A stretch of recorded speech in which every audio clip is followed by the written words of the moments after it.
मंडळी, द्रौपदी मुर्मू या भारताच्या पहिल्या आदिवासी महिला राष्ट्रपती ठरल्या. पण या यशाच्या मागे एक अशी मन हेलवून टाकणारी कहाणी आहे, ज्या माऊलीने एकामागून एक आपली दोन तरुण मुलं गमावली. ज्या स्त्रीच्या डोक्यावरून पतीचं छत्र हिरावून घेतलं गेलं, पण तीच सामान्य महिला भारताच्या राष्ट्रपती पदापर्यंत पोहोचली. पण त्यांचा हा प्रवास अजिबात सोपा नव्हता. त्यांचा जन्म ओडिसाच्या मयूरभंज जिल्ह्यातील उपरबेडा या एका छोट्या दुर्गम आदिवासी गावात झाला. त्या काळात मुलींना शाळेत पाठवत नसत, तरीही त्यांनी जिद्द सोडली नाही.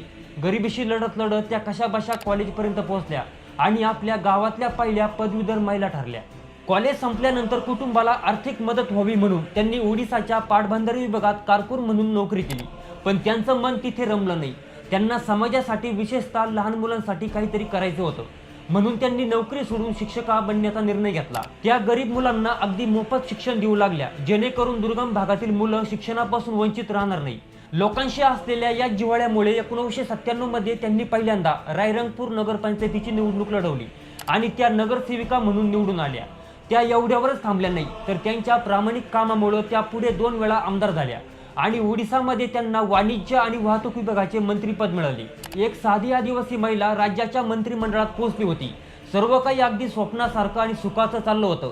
नियतीने द्रौपदींच्या आयुष्यात दुःखाचं असं काही वादळ आणलं, ज्याने त्यांचं संपूर्ण जगच बदलून गेलं. 2009 मध्ये त्यांच्या 25 वर्षाच्या तरुण मुलाचं अचानक निधन झालं.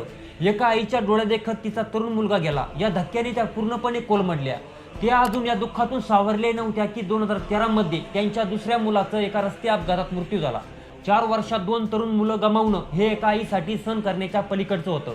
दुःखाची मालिका इथेच थांबली नाही. 2014 मध्ये त्यांच्या पतीचे श्यामचरण मुर्मू यांच्याही हृदयविकाराच्या तीव्र झटक्यानं निधन झालं. अशा वेळी कोणताही सामान्य माणूस जगण्याची उमेद हरवून बसला असता. पण द्रौपदीजींनी स्वतःला खचू दिलं नाही. त्यांनी आपले अश्रू पुसले आणि मनाशी एक पक्का विचार केला. माझी मुलं देवाघरी गेली असली तरी या देशातली प्रत्येक गरीब आणि अनाथ मुलगा मुलगी ही माझीच मुलं आहे. त्यांच्या या असीम संयमाची आणि त्यागाची दखल घेत 2015 मध्ये केंद्र सरकारनं त्यांना झारखंडचे राज्यपाल म्हणून नियुक्त केलं. झारखंडच्या इतिहासात त्या पहिल्या महिला राज्यपाल ठरल्या.